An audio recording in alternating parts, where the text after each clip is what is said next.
Hello there and welcome once again to Red Gaming Tech for your daily dose of gaming news with myself, Amasa. Today on the 8th of June, have a rumour for you today concerning the PlayStation 4, as an industry analyst has predicted that Sony will launch the console with a price tag below $400, and analyst Arvind Bhatia contests that Sony will have learned from its mistakes when it launched the PS3 at $600, which many have agreed hindered the console uptake in its early life, and I certainly would agree with that particular statement. The expense of the console is certainly the reason I went with an Xbox 360 at the time, because, well, I was a student, I didn't have much money, and which one was I going to go for, despite the fact that I really wanted to go for a PS3 because I was a Sony gal up until that point, but at the end of the day, it was a very expensive console. Anyway, I have a quote from Bhatia here, which says, "Given that experience, we believe Sony will aim to keep the price point for PlayStation 4 below $400. And this does support predictions made by Wedbush Morgan analyst Michael Patcher, who estimated a launch price of around $350, approximating as well a $399 price tag for the Xbox One. Even at that price, though, Patcher thinks that Sony could still make a profit on each console, estimating that it will cost Sony around $275 to manufacture each PlayStation 4.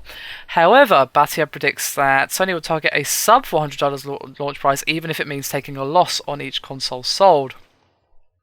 But they both do agree on the fact that the Xbox One may be more expensive than the PS4, later adding that a launch price below $400 from Microsoft would be a pleasant surprise.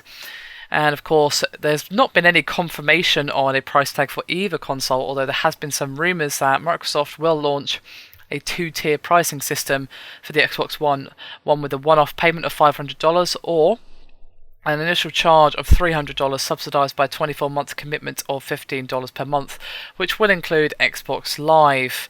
And unfortunately, neither Sony or Microsoft aren't expected to reveal the pricing details at E3 next week, but hopefully we will get some game reveals at least.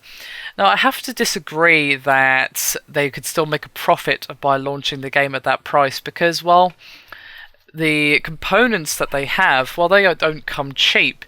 Obviously, it does depend on the price they've agreed previously with their company and so forth, those particular components. So I don't know how much they're being charged, because obviously not only have they probably struck a deal with this particular company, they're obviously buying it in bulk as well, which will affect the price. So maybe it is possible for them to launch it below $400 or even at $400 and still make a profit.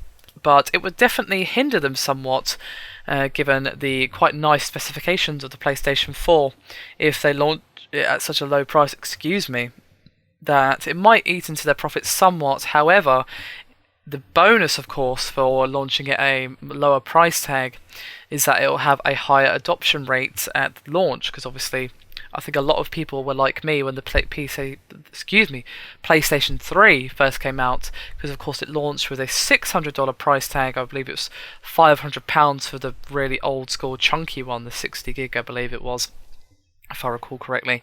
And for a lot of people that was just far too expensive, especially when, well, the Xbox was cheaper, and if you waited a little while like myself, then you saved yourself a lot of money indeed, by going for the Xbox and also waiting a while on top of that. So I think that Sony will be keeping the launch in mind, because the launch of a console is very important, although it's not the be-all and end-all, don't get me wrong. It's not like if a console doesn't sell well at the beginning, it's not going to sell well at all, because that's obviously not the case.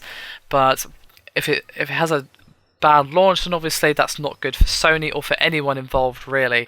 So it would be better if it has a large adoption rate right from the start. So I wouldn't be surprised to see a $400 price tag or around that from Sony, but I think $349 might be a bit cheap. I'm not really sure, and I kind of wonder how that would translate to a UK price, and whether or not we'd be seeing a direct conversion or if it would just be £350 or what have you. It's really tough to say. I mean, I doubt they charge $350 when they're charging $350, but still expect around a £300 price tag for the PS4 if it was going to launch at $350, which just seems too cheap for a next-gen console. But obviously, this is all rumor and speculation at this point.